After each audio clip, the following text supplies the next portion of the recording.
자, 이제 오늘 수업 볼까요? 오늘은 이제 부동산 시장론이라는 파트를 공부할 건데, 제가 지난주에 이런 말 했는가 모르겠지만, 이제 이번 주에 모의고사라는 걸 볼 건데요. 모의고사 관련된 이야기를 했습니까? 안 했죠? 했는가 안 했는가 기억이 없죠? 그렇죠? 저도 이제 우리 학원만 하는 게 아니라 여러 학원 하다 보니까, 했나 안 했나 좀 헷갈릴 때가 있습니다. 처음으로 모의고사를 접하는데, 혹시 모의고사를 이제 보실 분도 있고 안 보실 분도 있는데, 보시는 게 일단 좋다. 뭐 아는 게 있어야 보시지 이럴 수도 있잖아요. 그래도 보시는 게 훨씬 좋습니다. 근데 점수는 절대 점수에 연연하지 말 거. 그죠? 아마 어쩌면 20점대가 나올 수도 있습니다. 그래도 신경 쓰지 말고, 처음에는 이렇게 출제되거나, 그러면은 100분 동안에 1차 기준으로 한다면 100분 동안에 내가 80문제를 다 풀 수 있는가? 이것도 보셔야 되고, 그 다음에 마킹까지 할 수 있는가, 이렇게. 근데 이제 문제를 보면 아는 것도 있고 모르는 것도 있을 건데, 과연 모르는 것을 계속 보고 있으면 알게 되는가? 한번 느껴보세요. 모르는 지문을 계속 보고 있으면 알게 되는가? 그게 안 된다고. 그러니까, 이제 실제로 이제 7, 8월 달 이렇게 시험에 다가올수록 이제 아는 게 많아진다고. 그때 이제 문제 푸는 요령이 있어야 돼요. 모르는 것을 계속 보고 있다고 해서 이게 알아지는 게 아니거든. 그러니까 그냥 넘어가고 막 이런 거 해서 과연 100분에 80문제를 다 풀고 그 다음에 마킹까지 해야 되는가. 실제로 이런 일이 발생합니다.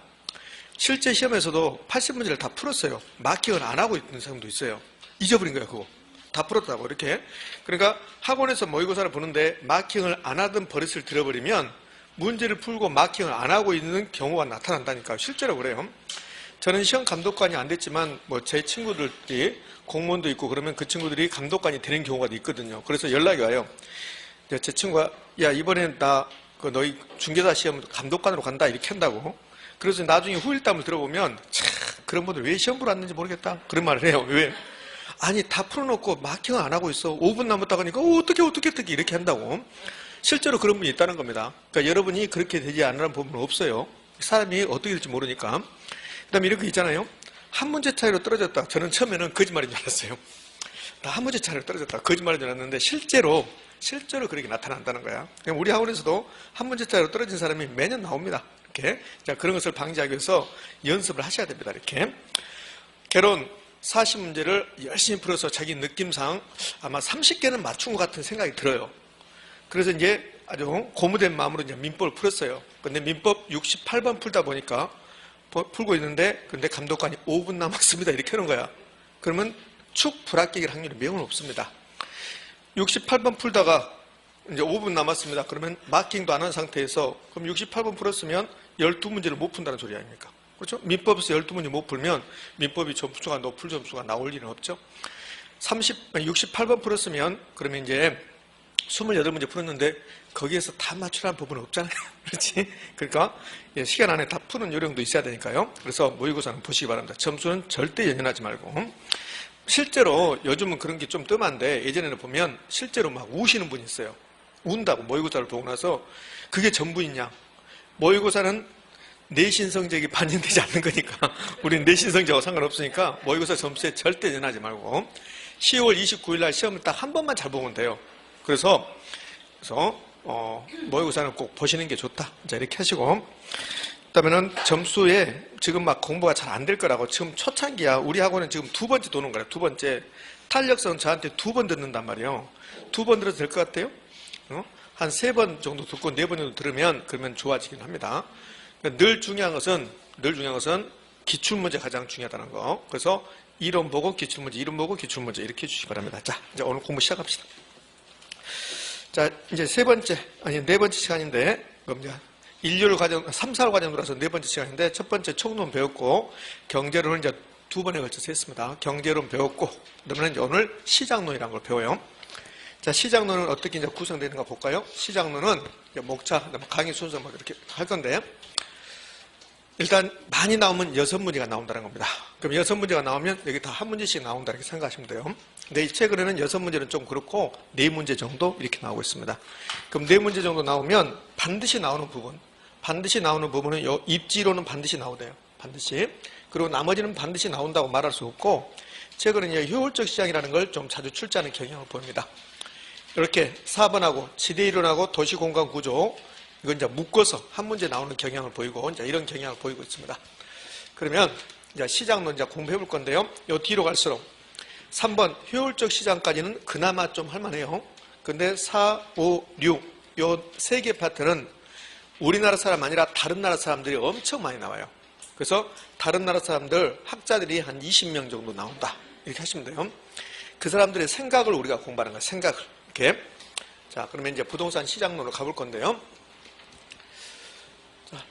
자, 노트 25쪽에 가면 뭐 시장의 개념, 형태 이런 거 있습니다. 자, 이 부분은 크게 중요성이 없어요. 처음에 공부 시작할 때 제가 추상적 시장, 구적 시장 이런 거 설명했지만 추상적 시장이 뭡니까? 구적 시장이 뭡니까? 이런 거 물어보지 않습니다. 그러면 왜 이걸 공부했냐면 그 부동산 시장은 둘 중에 어디입니까? 이런 거 물어볼 수 있을까 했는데 부동산 시장은 두 개의 성격을 동시에 갖는다. 그렇게 중요한 게 아니고 중요한 건 이게 중요하죠. 경제학에서는 시장을 완전 경쟁 시장과 불안정인 시장으로 이렇게 나눕니다. 그러면 우리 시험이 경제학 시험이 아니거든요.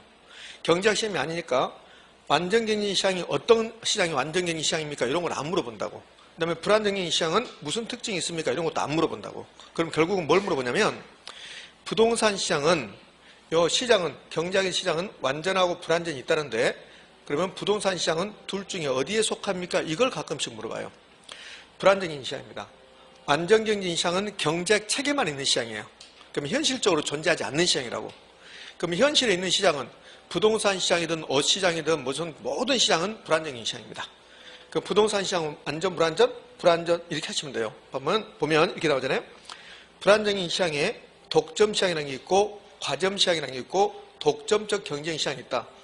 혹시라도 불안정인 시장에는 무엇이 있습니까? 이렇게 우리 시험에서 물어봤다. 그 출제자 미친 겁니다. 그렇게 물어보지 않는다고. 요 불안정인 시장에는 이런 시장들이 있다. 이거는 아마 중학교나 고등학교 사회책에 나오는 거지 우리 시험한테 물어보지 않는다. 그것은 뭐 경제학과 관련되니까. 다만 그래서 우리는 부동산 시장은 완전이다, 불안전이다, 불안전이다 이렇게 하면 돼요. 이렇게 내거든요. 뭐라고 설명을 하면서 부동산 시장은 불안정인 시장이다? 그럼 옳은 말이야. 무슨 설명을 하면서 부동산 시장은 불자 빼고 완전 경쟁 시장이다. OX? X. 그러면 된다고 여기서는. 다른 거 다 필요 없어요. 자, 그럼 이제 왜 그렇게 되는가?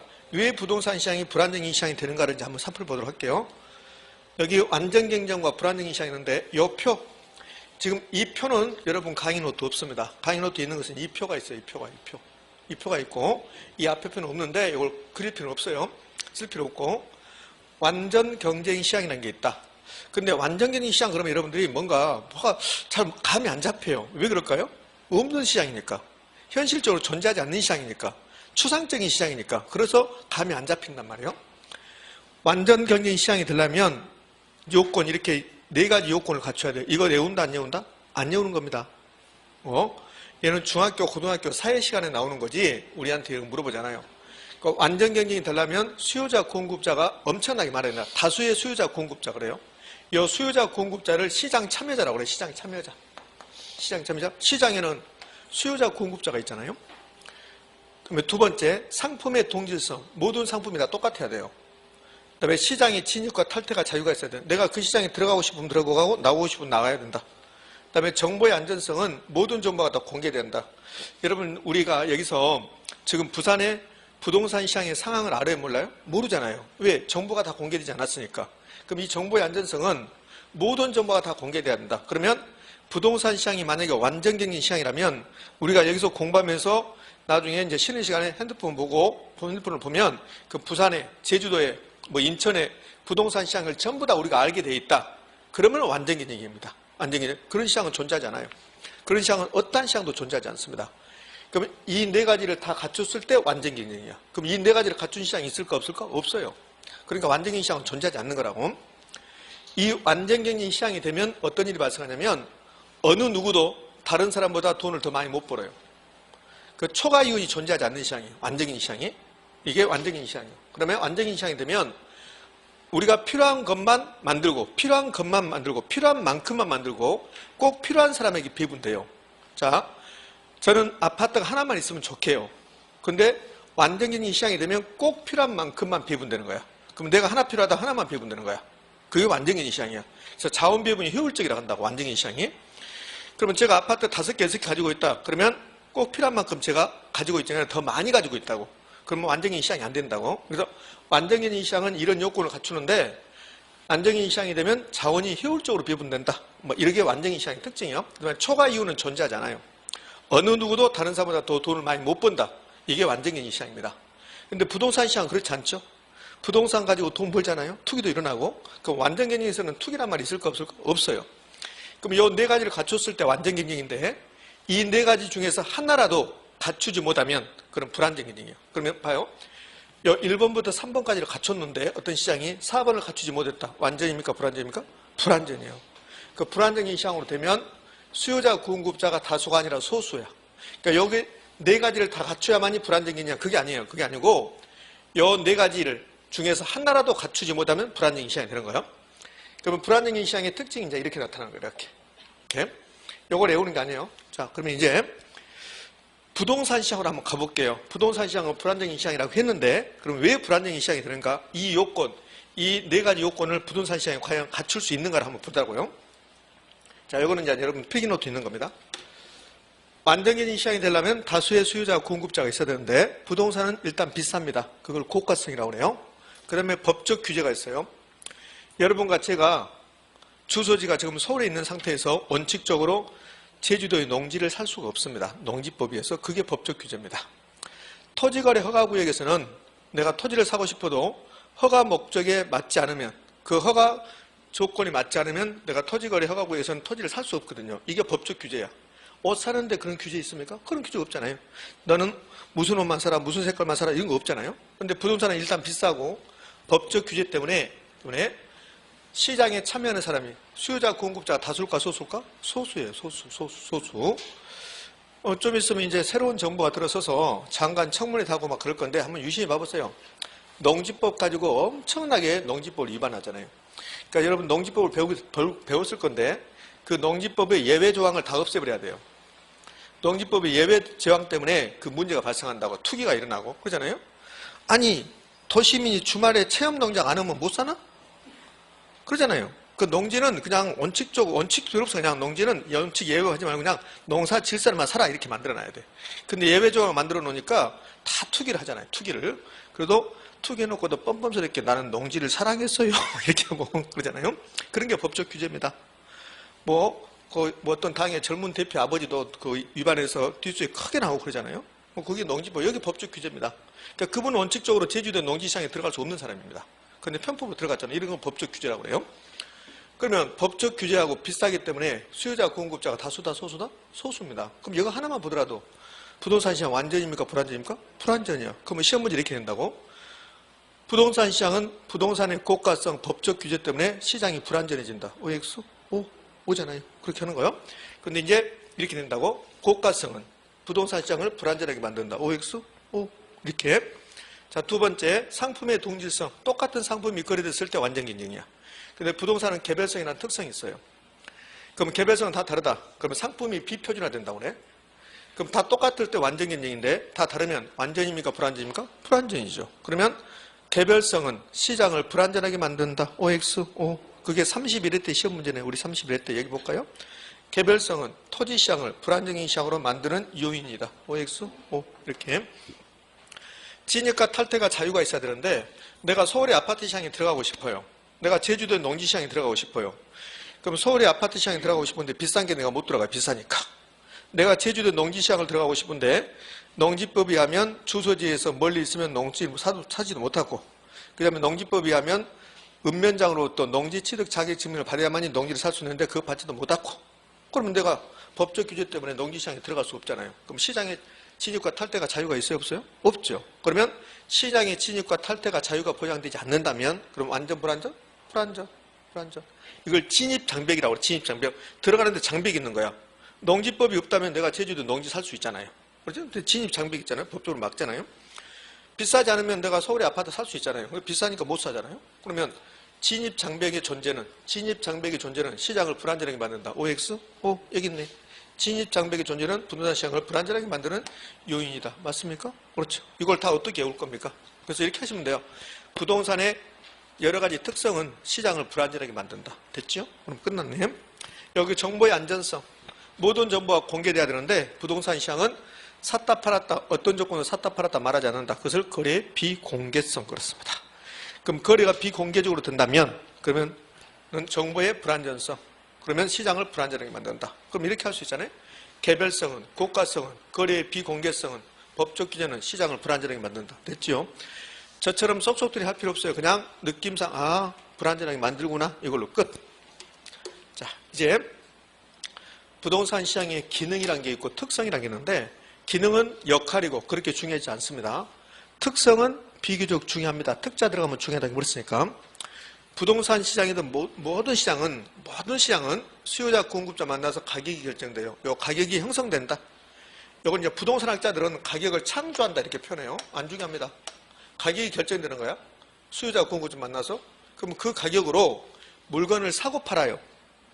그 물건을 사고 판다를 학문적으로 자원을 배분한다고 그래요. 자원을.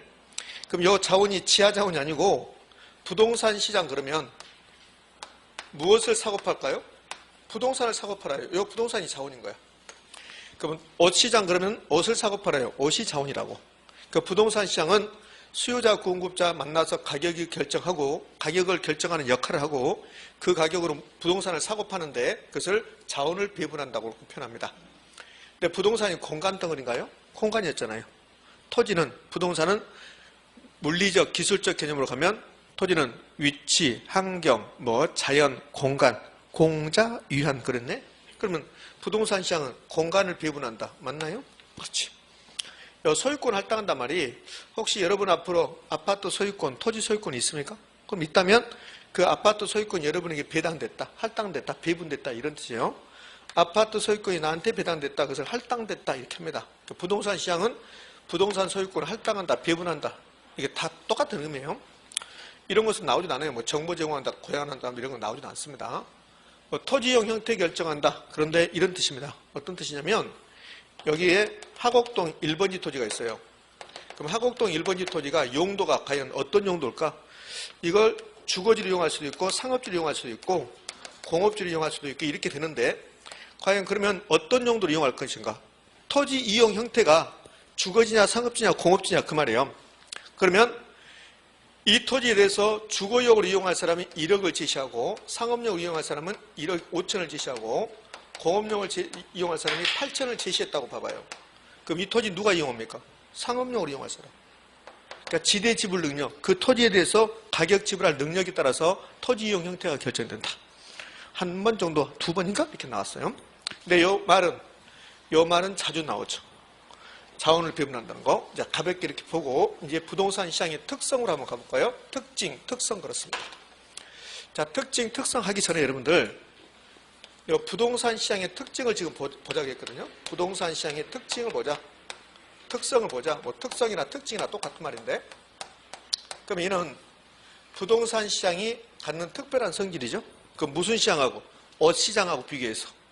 부동산이 아닌 다른 물건 시장하고 비교해서 부동산 시장이 갖는 특별한 성질을 부동산 시장의 특성이라고 그래요. 그럼 왜 부동산 시장은 이렇게 특별한가? 그것은 무엇 때문에 그러냐면 부동산의 특성 때문에 그래요. 그러니까 부동산이 일정한 특성이 있으니까 이 부동산이 갖는 특별한 성질이 부동산 시장에 작용을 하면 부동산 시장의 특징이 나와요. 그럼 이 부동산 시장의 특징을 공부할 때 여기다가 부동산의 특성을 써보면 돼요. 부동산의 특성, 부동성이 있었어요. 부동성. 기억나시죠?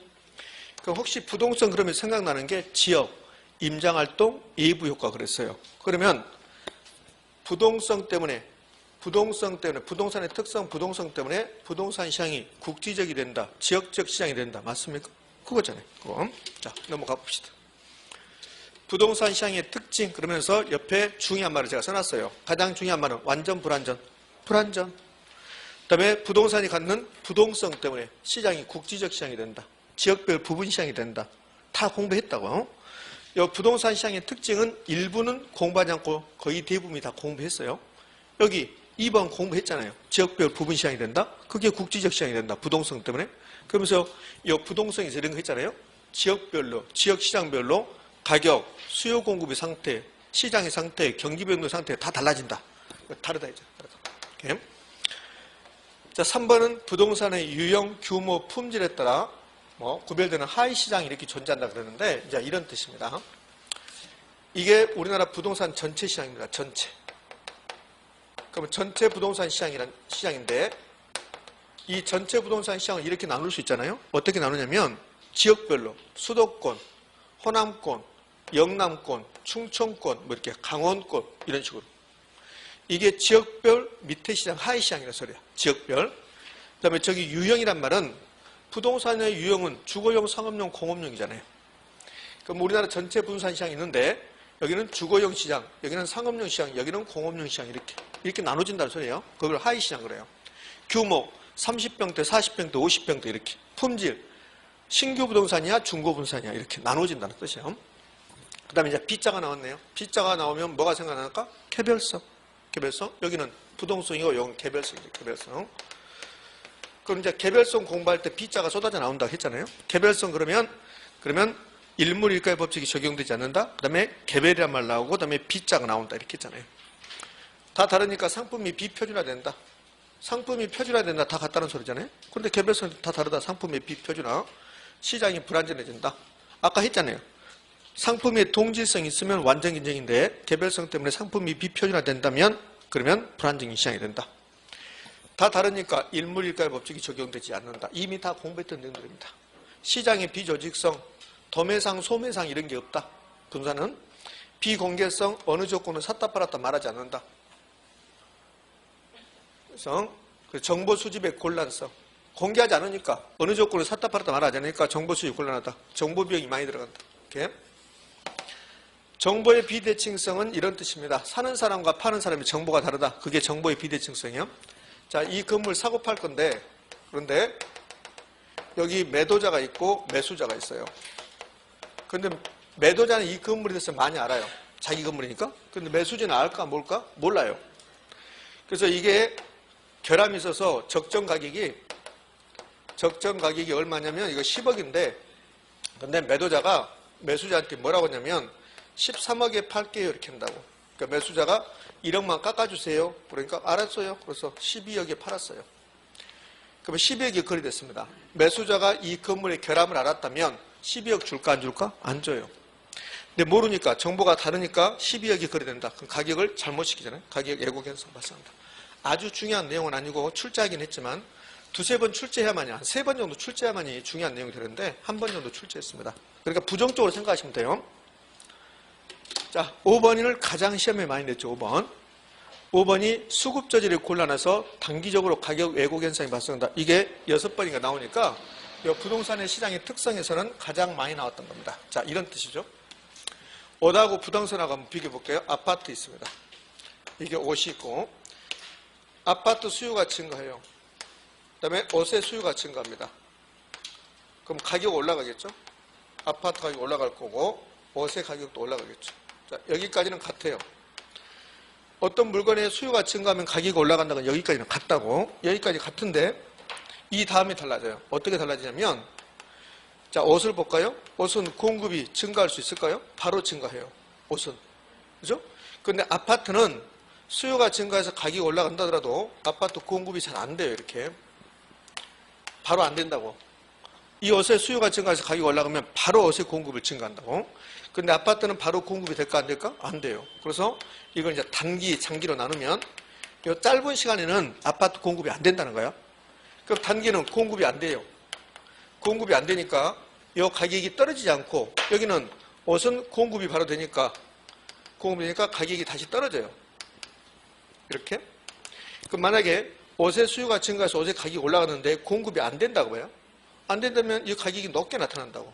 그 가격이 잘못된 가격이라 소리야. 공급이 못 들어가서.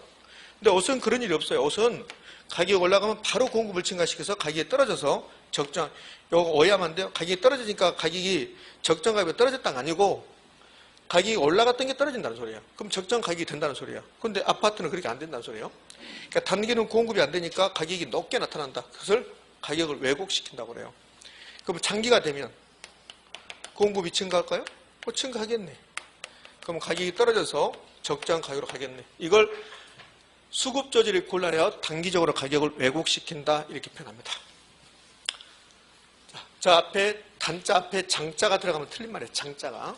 장단기적으로 왜곡시킨다 그러면 틀린 말이고 여기들 다 출제한 적은 있죠. 출제한 적은 있는데 뭐 한 번 정도 출제하고 그런 거니까 그렇게 중요한 거 아닌데 6번 한번 갈까요? 6번은 자주 출제합니다. 이 6번은 그냥 기본적인 사항이에요. 부동산 시장에 정부가 개입하잖아요. 옷 시장에 정부가 개입하지 않잖아요. 옷 시장에 개입해서 내가 옷 사러 갔는데 정부한테 허가를 받아야 된다든지 뭐 옷을 사고 나서 등기한다든지 옷 시장에 무슨 허가 구역이 있다든지 이런 거 없잖아요. 근데 부동산은 그렇지 않다는 거예요. 왜? 우리가 부동산에서 살아야 되니까. 부동산은 어쩌면 개인 소유가 아니라 잠시 가지고 있다가 가는 겁니다. 부동산을 영원히 가지고 있는 사람이 누가 있어요? 그렇지? 많이 가지고 있어봐야 50년 가지고 있잖아요. 그죠? 그러니까 부동산은 우리 모두의 것이다. 이런 인식이 있어야 돼요. 인식이. 근데 그렇지 않죠. 우리나라는 부동산 가지고 이렇게 부를 축적하고 그렇게 돼버렸으니까 그게 이제 인식이 좀 바뀌겠죠. 이제. 그럼 부동산은 정부가 개입해야 된단 말이에요. 엄청나게 많이 개입하잖아요. 정부가 개입하는 게 뭐 취득세를 높여라 낮춰라 종부세를 넣자 폐지하자 막 하잖아요. 그다음에 토지걸 허가구역 확대하자 개발제한구역을 제한하자 뭐 개발제한구역 풀자 엄청나게 개입하잖아요. 그냥 우리가 살면 부동산 다 개입하고 있는 거예요. 공법이 다 개입하고 있는 거야. 그러니까 이렇게 많이 개입하잖아요. 그러면 개입하지 않는 상태 그냥 시장에 맡겨놓으면 시장 질서가 확립돼요. 여기서 이제 자칫 잘못하면 정부가 개입하면 나쁘다 이런 뜻이 아니에요. 그런 뜻이 아니고 그냥 시장에 맡겨놓으면 그러면 시장 기능에서 균형 가격도 형성되고 거래도 이루어질 텐데 그런데 정부가 개입해야 된다. 그럼 개입하면 나쁘냐? 그게 아니라고. 개입할 수밖에 없어요. 만약에 부동산 시장에 정부가 개입하지 않는다고 봐요. 그러면 아마도 서울에 지금 뭐 서울의 인구 중에서 세대주 중에서 60%가 아파트를 가지고 있다고 봐요. 그럼 정부가 개입하지 않았으면 제 생각에는 서울 세대 중에서 30%만 아파트 가지고 있을 겁니다. 나머지는 못 가지고 있어요. 그러면 3개, 4개, 5개 가진 사람이 많단 말이에요. 시장 논리가 그거라고. 시장 논리는 돈 있는 사람이 시장을 지배하는 게 논리예요. 그럼 정부가 개입하지 않으면 서울 시민의 30%만 부동산 가지고 있고 주택 가지고 있고 나머지 70%는 다른 사람 다 임대 살아야 된다. 이런 결론이 된다고. 만약에 분양가 상한이 실시하지 않는다. 정부가 국가에게 아파트 담보에서 대출해 주지 말아라. 뭐 이런 거, 뭐 대출 많이 해줘라. 이런 거 안 한다면, 정부가 개입하지 않는다면, 시장 논리가 작동한다면 돈 많은 사람만 아파트 가질 수밖에 없죠. 그럼 60%가 30% 가질 수밖에 없다는 소리예요. 이게 시장 기능이에요. 그러니까 이렇게 시장의 기능에서 여기 자원 배분이 잘못되니까 정부가 개입할 수밖에 없다는 소리예요. 근데 시장을 개입하면 시장 기능은 떨어져요. 그러니까 시장이 잘하든 잘못하든 시장 기능에서 이제 균형 가격도 형성될 거란 말이에요. 그럼 균형 가격이 엄청나게 높으면 돈 없는 사람들은 아파트 살 수 없잖아요. 그래서 정부가 개입할 수밖에 없는데 개입하게 되면 저렇게 시장 기능을 저하시킨다. 분양가 상한제를 실시해서 지금 시장에 형성된 가격은 평당 3천만 원인데 정부가 2천만 원 해라. 그럼 가격을 왜곡시키잖아요. 그다음에 시장을 불안전하게 만들고 정부가 또는 어떤 것들이 개입하게 되면 시장은 불안전해요. 그냥 시장에 맡기는 게 아니라 그럼 정부의 시장 개입은 시장 기능을 저하시킨다. 정부의 시장 개입은 가격을 왜곡시킨다. OX? 그 정도로. 이건 뭐 큰 의미가 없죠. 매매기간의 장기성. 부동산을 팔라고 내놓으면 잘 팔리지 않습니다. 사실은 일반적으로. 선생님 잘 팔리던데요? 잘 팔릴 수도 있죠. 근데 일반적으로 봤을 때. 자, 경기가 그렇게 좋지 않는 상태에서, 부동산 경기가 좋지 않는 상태에서 내놨습니다. 근데 바로 팔렸다. 그게 뭡니까? 투기입니다. 그게 투기. 그러니까 부동산은 아파트는, 33평 아파트는 토지, 20몇 평 토지는 평균적으로 어느 정도 기간이 흘러가야만 팔린다 이런 게 있다고. 우리 강서구는 33평 아파트를 내놓으면 한 달 정도 이후에 거래가 이루어진다. 이게 일반적인데 내놓는 순간 팔렸다. 그거 뭡니까? 투기지 투기. 그래서 매매 기간에 장기성을 갖는다는 거예요. 옷은 그렇지 않잖아요. 옷은 내가 바로 가서 사면 되니까. 매매 기간의 장기성, 단기거래 곤란성 이러는데 뭐 환금성이 낮다, 현금만 곤란하다. 뭐 이렇게 나머지 것은 큰 의미가 없습니다. 시험은 출제하긴 있지만. 자, 이렇게 해서 부동산 시장의 특성까지 봤습니다. 부동산 시장의 특성에서 한마디로 말하면 완전 불안전? 불안전. 그 다음에 지역별 시장. 그 다음에 이제 이런 게 있단 말이에요. 뭐가 있냐면, 아직 공부는 안 했지만, 중강성 효율적 시장이라는 게 있어요. 중강성 효율적 시장. 중강성 효율적 시장은 이제 좀 있으면 이 다음 시간에나 이제 바로 보여게 될 겁니다. 최근에는 부동산 시장의 특징에서 중강성 효율적 시장을 자주 출제하는 경향을 보이고 있는데. 자, 이제 질문 보자고요. 지금까지 배웠던 거 질문. 1번. 부동산 거래 비용 증가는 부동산 수요자 공급자 시장 진출에 제약을 줄 수 있어 불안정한 시장의 원인이 될 수 있다. OX? 오잖아요. 자, 1번은 우리 중개사 시험이고 요 3번은 감정평가사 시험이니까 한번 봐보게요. 어떤 차이가 있는가? 제 생각은 아마 똑같은 사람이 출제한 것 같아요. 그러니까 부동산학과 교수들이 우리 중개사 시험에 부동산 결혼을 시험에 출제하는데, 근데 그 교수들이 감정평가사 시험에도 들어가거든요. 출제위원으로. 그러니까 교수들은 여기 하나의 경력입니다. 제 몇 회 감정평가사 시험의 출제위원이다. 제 몇 회 공인중개사 시험의 출제위원이다. 이렇게 경력이라고. 그래서 아마 똑같은 사람이 출제하지 않았나 그런 생각이 들어요.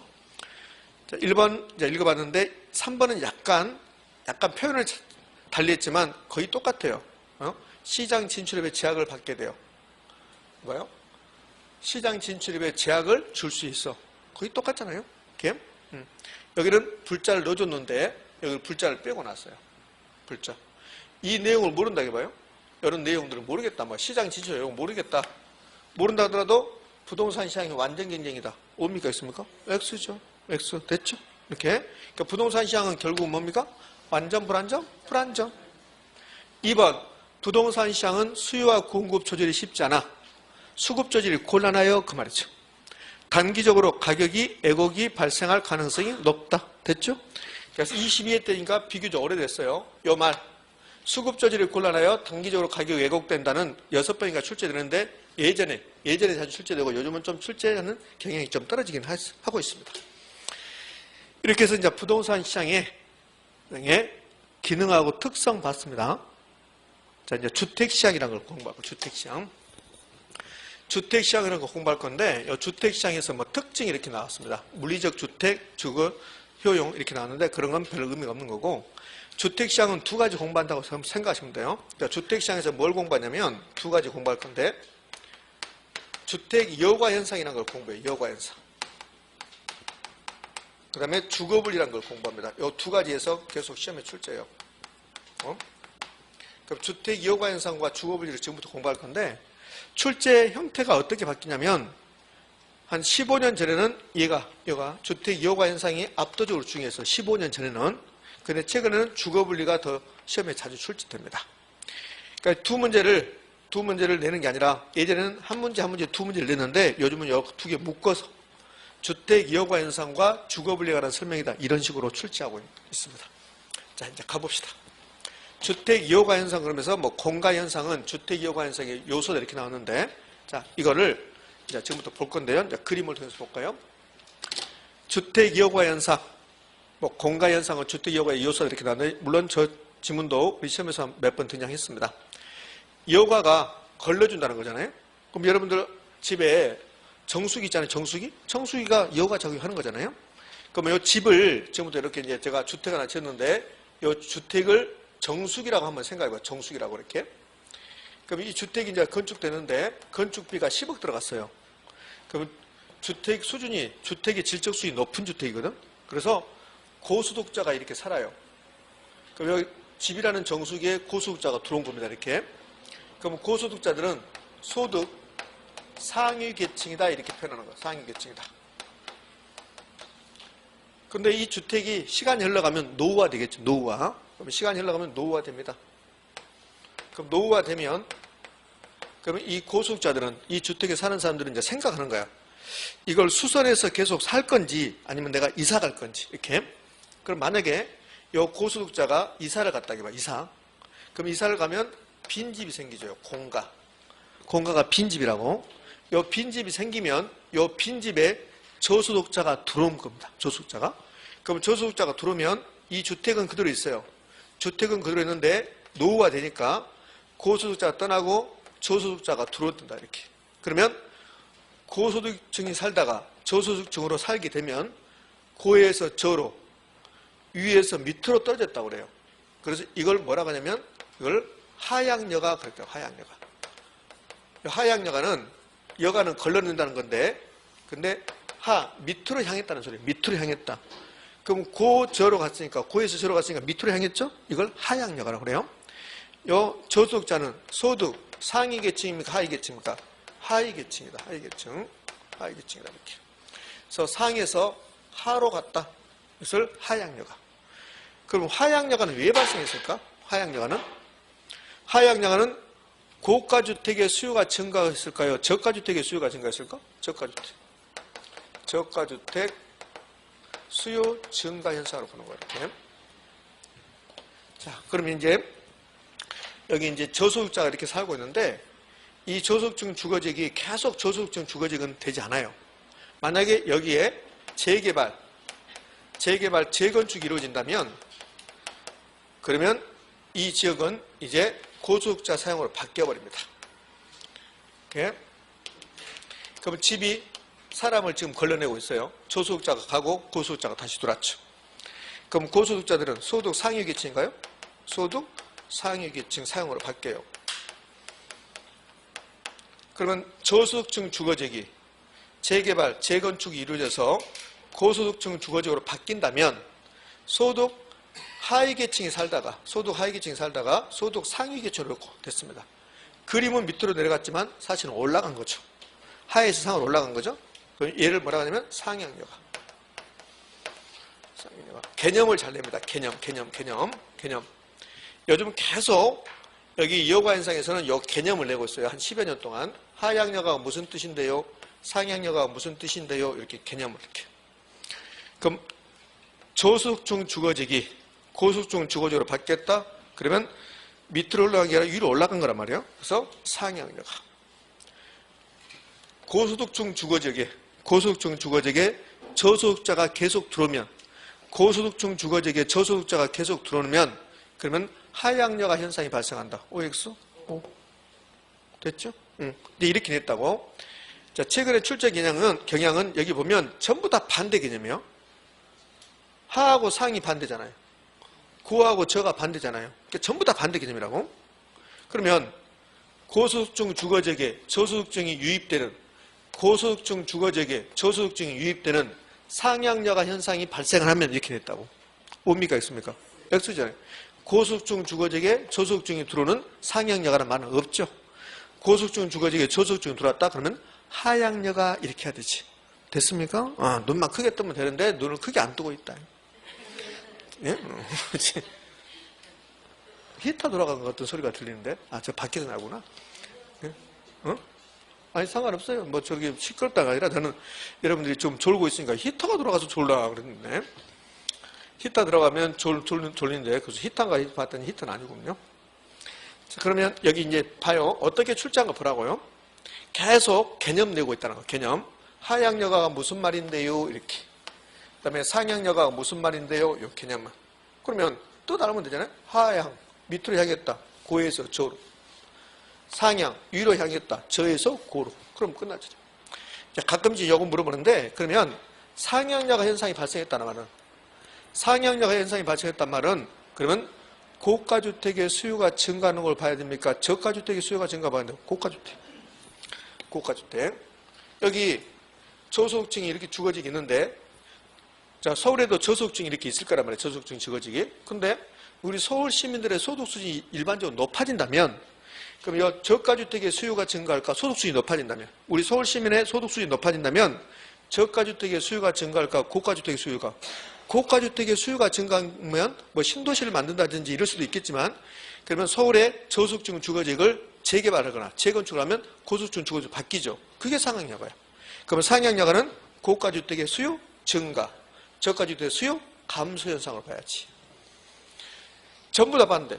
상하가 반대고 고저가 반대고 증가 감소가 반대고. 그러니까 전부 다 반대니까 이걸 반대로 준단 말이에요. 하를 상으로, 저를 고로, 증가를 감소로 이것만 계속 내고 있다. 나는 다 했어. 이제 더 이상 못해. 응? 아무것도 아니다. 이렇게. 자, 그러면 이제 여기 주택 이용화 현상에 대해서 이제 여러 가지 내용이 있다고. 그러니까 예전에 이게 좀 어렵게 나올 때는 여기 이제 기본 개념이고, 그 다음에 이 하향여가에 대해서 자세히 물어본다고. 하향여가 이러려면 어쩌고저쩌고 막 물어본다고. 요즘은 그런 건 안 나온다고. 그런 거 안 나오니까 그런 걸 싸그리 이제 무시하는 거예요. 무시하고 최근에 이제 등장하는 게 이제 이런 걸 등장한다고. 뭐가 등장하냐면, 좋아. 그러면 이런 여가 현상이 원활하게 작동한다면 주택시장에서 어떤 일이 발생할까? 이제 요즘 이제 요거 내고 있는 거예요. 요거. 주택 여가 현상에 따른 주택시장의 효과 이렇게 나왔습니다. 요즘 요걸 내고 있대요. 요거. 자, 봅시다. 그럼 한번 생각해 봐요. 주택 이용화 현상이 원활하게 작동하고 있다면 주택의 질적 수준이 높아질까 떨어질까? 높아져요. 높아진다고.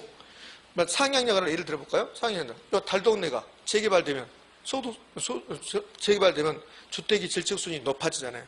그래서 주택의 질적 수준이 개선되는 효과가 있다. 그럼 하향야가 발생한단 말이에요. 여러분들 하향야가 발생하면 저가주택의 공급이 증가하는 겁니까? 감소하는 겁니까? 증가하는 거죠. 고소득층이 살다가 저소득층을 받겠으니까 저가주택, 저소득층 사용하는 주택들이 증가하는 거죠. 그게 이제 작년, 재작년 된 거예요. 그러면 하향여가 현상이 발생한다면 저소득층이 사용하는 주택 수량 증가, 즉 저가주택 공급이 뭐한다? 증가한다. 이걸 31일 때 감소하는 거다. 감소. 주택 여과 현상이 원활하게 작동한다면 저가주택의 공급은 감소할 것이다. 이렇게 냈다고. 그럼 틀린 점이 되는 거예요. 그럼 이렇게 하시면 돼요. 뭐라 하냐면 이거 이제 외우지 말고 논리적으로 하지 말고 주택 이용화 현상이 원활하게 작동했다. 그럼 뭔가 좋은 거거든. 원활하게 작동했다. 그렇잖아요. 그럼 개선된다. 증가한다. 이렇게 하시면 되겠지. 자, 이제 불량주택의 문제라고 있는데 이 불량주택의 문제는 나오면 지문 나오는 거지 단도문이 나오지 않습니다. 그러니까 이런 뜻이에요.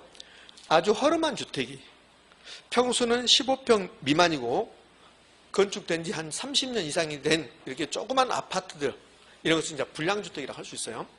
그럼 이 불량주택의 문제, 여기 지금 시장에, 주택시장에 허름한 주택들이 아주 오르막된 주택들이 평수는 아주 적은 주택들이 이런 게 존재하고 있다는 소리야.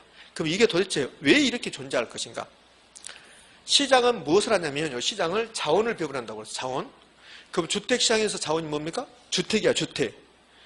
그러면 주택시장은 주택 자원을 배분할 건데 이 시장에 불량주택이 존재하는 것은 시장이 자원 배분을 잘못한 시장의 실패냐. 시장의 실패가 무슨 뜻이냐면 자원 배분의 비효율성입니다.